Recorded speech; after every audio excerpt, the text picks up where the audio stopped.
Pandora once existed as a world guided by its own intricate rhythm before the RDA and its Avatar program showed up. Looking back on this history is nothing less than opening a doorway to wonder. The forests and skies belonged only to creatures living there, and the natural balance wasn't something to be protected since it was never threatened. This Pandora was quieter but much fuller. What draws us in the most is how we don't know much about this time. How was life formed? How did ecosystems expand and adapt before humans started studying them using science and technology? In one sense, while most of this history remains out of reach, it only adds to the mystery and splendor of the moon of Pandora. So, come along with me on this expedition to the past, when Pandora truly belonged to itself. How we first found Pandora. In the Avatar franchise, Pandora is located 4.3 light-years away from Earth in the Alpha Centauri A system. It's one of the natural satellites that orbits the gas giant Polyphemus, named after the one-eyed son of Poseidon and Thusa from Greek mythology. The atmosphere on the planet is almost 21% denser than that of Earth, mainly because of the high concentration of xenon within it. The other gases in the atmosphere are nitrogen, oxygen, carbon dioxide, methane, and hydrogen sulfide. We find it fascinating that despite its small size, Pandora was able to sustain such a dense atmosphere. Turns out, this is possibly because the planet lies in the orbits between the two radiation belts of Polyphemus, and this is why most of the stellar winds that usually sweep atoms away from the edges of the atmosphere can be deflected. Naturally, since the atmosphere is denser, the air resistance on Pandora is greater. The implications stemming from this fact have also helped in the evolution of life on the planet. Gravity on Pandora is lower by 20% than it is on Earth, and with the lower terminal velocity, any freely falling object moves at a significantly slower speed. Now, stick with us because this isn't a physics lesson. What we're trying to say here is that this feature has shaped Na'vi movement in a certain way, which allows them to not get very badly injured if they fall from a height. Essentially, they can adjust their speed while falling in such a way that the impact when they fall to the ground isn't fatal. On that note, because the air is denser, more force is required to move around because there's an increased air resistance. Of course, the Na'vi are not affected by this because it's their natural habitat, but if you were to be sent to Pandora, you'd feel as if the air is moving against you when you try to walk or run. Plus, due to the lower gravity, you would also slip and fall more often because there's not enough traction for your footwear to grip. The Na'vi curl their large toes into the ground, which allows them to be more stable while moving. Flying animals on Pandora are at an advantage because the lower gravity also reduces their weight. It's also interesting that Pandora indeed has enough oxygen for human survival, around 21 to 22%, but the main reason why humans can't breathe the air is due to a similarly high concentration of carbon dioxide, almost 16 to 18%. Such a concentration is extremely poisonous for human respiration, to the point that 20 seconds of exposure can cause people to pass out, and if that's extended to 4 minutes, death follows. It's also not just the carbon dioxide that's fatal for humans. The hydrogen sulfide in the atmosphere is also very harmful and can cause immediate collapses with loss of breathing even after a single inhalation. We'll explain the reason behind the high concentration of this gas in the Pandoran atmosphere later in this video, but due to all of this, humans are required to wear specialized breathing masks every time they step out into Pandora's natural environment. Now, this environment is obviously not favorable for humanity, but the Na'vi have evolved to be able to survive and thrive in this atmosphere. They possess special organs, similar to kidneys in humans, called Weichao, and these allow them to extract more oxygen for their everyday lives. These Weichao use carbon dioxide and water in the bodies of the Na'vi, converting them into oxygen and methane, with the latter exhaled back into the air. In this way, there's more oxygen available for the Na'vi to power their large bodies and strong muscles. However, when they rest or sleep, these organs convert the methane back into carbon dioxide and water. The exopacks used by humans have built-in filtration systems to allow enough oxygen and restrict the other harmful gases. Due to their specialized respiratory apparatus, Na'vi blood is also more acidic, between 5.25 and 5.75 pH, than human blood, which is between 7.35 and 7.45 pH. At some point, between 2050 and 2077, telescopes such as the Coston were able to discover Pandora. Astronomers were fascinated by the evidence of strong magnetic fields, and this spurred the invention of even larger space telescopes to gather more accurate information. News services across Earth would show clips of the wilderness of Pandora, along with its strange flora and fauna, which gave rise to a collective desire for humans to visit the moon. Obviously, only the ultra-rich and qualified officials of the RDA were actually allowed to consider visiting. What Na'vi life was like before us. As you know, the Na'vi are tribes of sapient humanoids living on Pandora. Before the arrival of the Sky People, they lived as hunter-gatherers with technology similar to the Paleolithic epoch when compared to Earth, but their society was similar to that of the Neolithic period. Considering how they value tradition and homogeneity, we believe that their life before humans was more or less uniform and in tune with the norms we've seen so far in the films. Of course, they have since assimilated new technologies and altered some traditions, but we can safely assume that their societal and cultural standing has been quite stable. It's estimated that these creatures evolved over 12 million years, so they're older than humans. Since then, there have been few evolutionary changes, since Pandora's balanced ecosystem and no external need for adaptation meant that the Na'vi never had to move away from their established methods. There's no written language, but they do have an extensive oral history going back to 16,000 BCE. The Na'vi are divided into numerous clans, and they have their individual customs and beliefs, and have developed very sophisticated cultural patterns over the years. Like what we see in the films, they've been living across various biomes, and while some populations are more concentrated in jungle areas, probably due to the greater availability of resources, the Na'vi also inhabit deserts, mesas, tundras, wetlands, mountains, reefs, and volcanic areas. The Omaticaya and Aranhe clans live in huge ancient trees called Kelutral, or the home tree. The Kametiri clan live in large centralized villages and smaller settlements spread out over a vast territory. The Na'vi are used to sleeping in groups, not just for physical proximity and comfort, but also to be closely gathered in case of danger. For example, the Omaticaya clan uses hammocks to sleep in, and they have different sizes to accommodate families and couples. The social organization that these creatures have followed reflects a certain degree of equality. The primary functions served by members of a clan are hunting, foraging, and making handicrafts. There also exist warriors, but they're not called that unless they're fighting for their clans.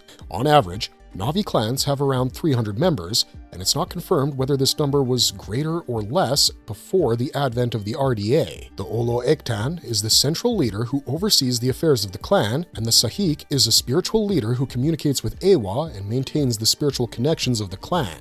You can say this person is sort of like a shaman. In certain clans, these two figures are mated pairs, but this isn't uniform across the board. They're responsible for training their heirs, and this role could be extended to a biological child, as was the case with Neytiri, or it could even be bestowed upon someone who is proved capable enough, like Sute. There are independent shamans as well, called Tiretu. There exists a council of elders where important members gather and make decisions for the collective well-being of the clans.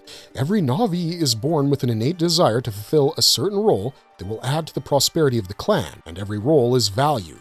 The spiritual energy of the deceased influences the natural inclinations of every child, and as they follow their own paths, the distribution of roles remains balanced in the clan. It's not as if almost everyone wishes to be a hunter or engage solely in craft making. The actions they undertake define the Na'vi as individuals, not necessarily their birth. This is why we said that their society has a degree of equality. It's also interesting that the Na'vi are not restricted to being part of one clan for their whole life. They value freedom and autonomy, so it's not unusual for them to switch clans due to disagreements, exile, or even simply because of boredom. Many Na'vi also live as independent travelers, not bound to any clan in particular. Uturu is an important feature of the clans, as it allows weary travelers to rest within one, even if they're not members.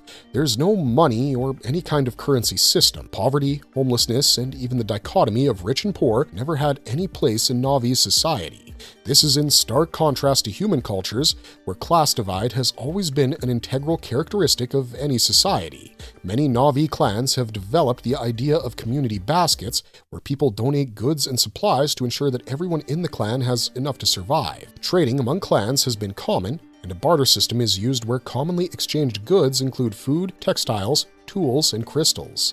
There are no strictly laid out gender roles either. While childbearing is done by females, looking after the young is often more of a communal effort.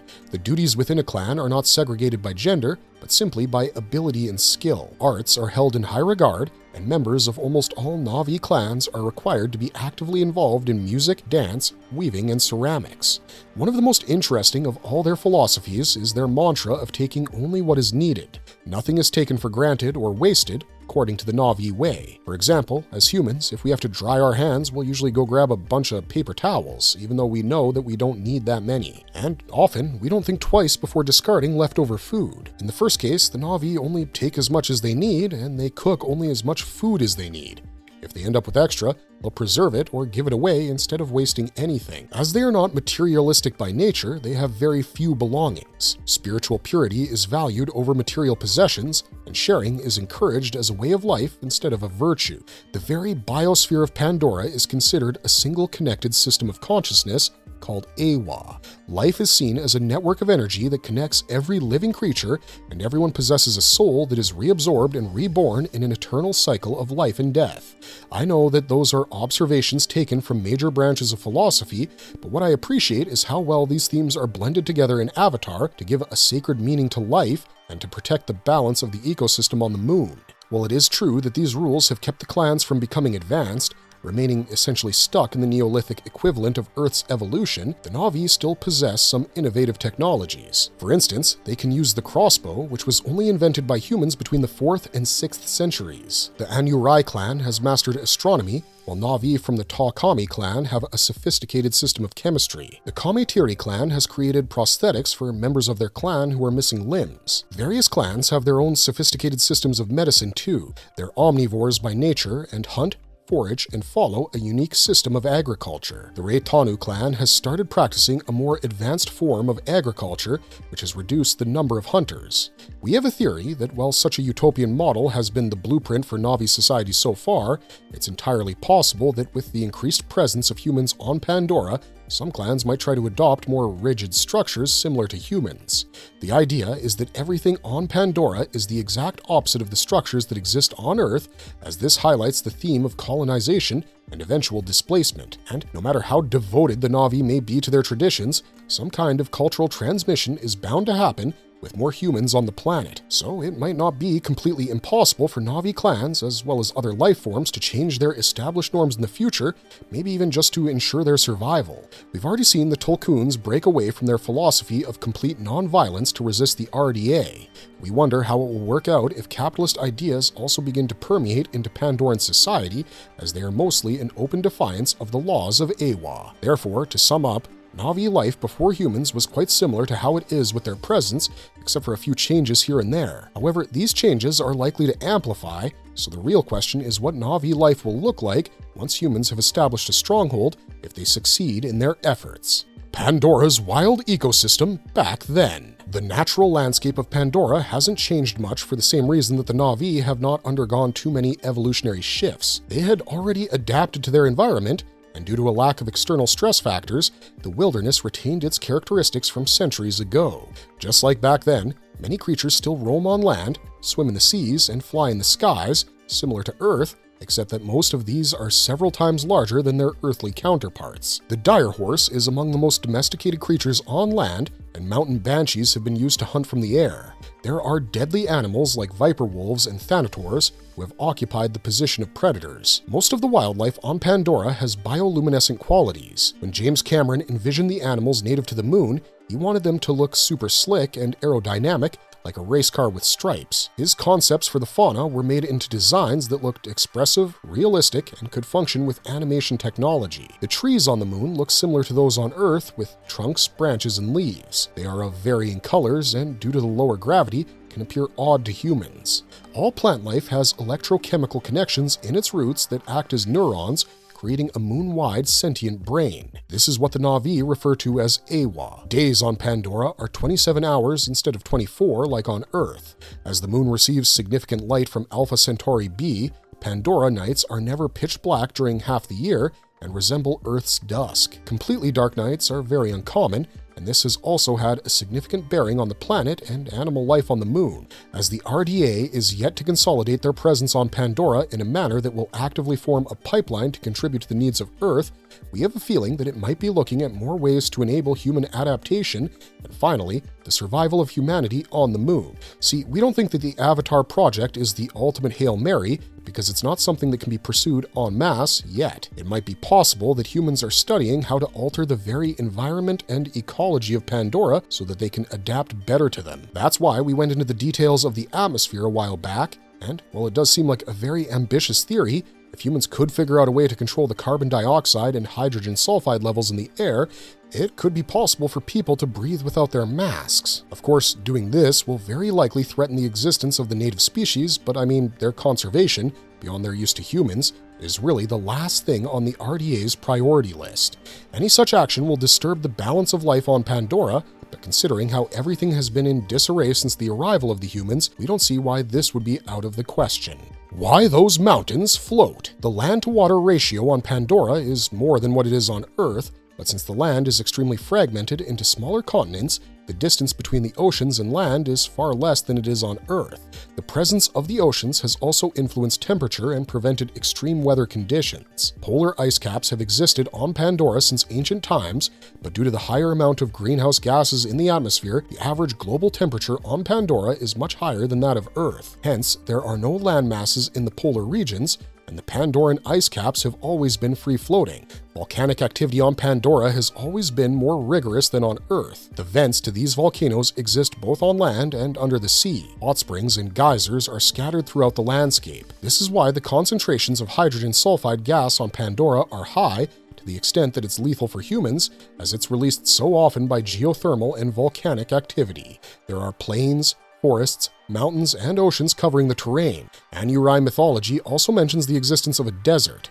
The internal structure of the moon is similar to that of Earth, with a liquid core mostly consisting of iron, a plastic mantle layer, and a semi-rigid outer crust. The process of continental drift has been more extensive on Pandora than on Earth due to the excessive energy input from tidal forces. This has caused tectonic plates to fracture more, which is why we said that the landscape of Pandora is extremely fragmented and with no stretch of continuous landmasses.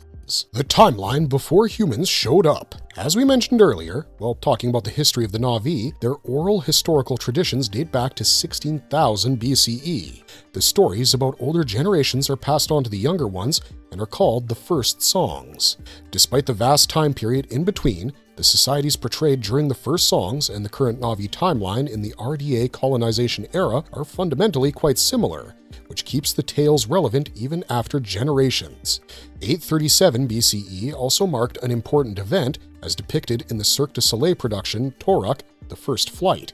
This talks about Ralu and Entu, two Na'vi from the Omaticaya clan who worked together to save the sacred Tree of Souls from an impending volcanic eruption. The Leonopteryx, known as Toruk, became central to Na'vi culture after this, after Entu was successful in riding the giant creature. This also set the stage for future Toruk Mokto, such as Jake Sully. Mass colonizing and terraforming started in the year 2119 on Pandora. The RDA was responsible for researching the planet and extracting much-needed resources, and set up a joint research program with the Pandoran Research Foundation. However, the Pandora Conservation Initiative is not affiliated with the RDA. The Anthropocene extinction is mentioned to be at its climax on Earth during this time, and this is why Pandora is of huge importance to humanity for everything that it offers, not just unobtainium. Earth is never really seen in the franchise, except for the extended collector's edition, but Cameron envisioned it as a dystopian, overpopulated, overpolluted global urban slum that has been ravaged by rampant industrialization. Jake mentioned that Earth is a dying world and humans have killed their mother, suggesting that there's barely any natural ecosystem left. As a result of this, Earth in the Avatar franchise faces a massive energy/resource crisis with very few natural resources remaining. There have also been very catastrophic natural and man-made disasters. The political situation is also hinted to be quite unstable, which can be evidenced by the fact that private security contractors were in very high demand. Remember how Miles Quaritch boasted about serving in 3 combat tours of duty in Nigeria? Basically, the backdrop of the films rests on the fact that Earth as we know it is on the verge of destruction. Wow, what a crazy sci-fi future that would be, right? Ugh.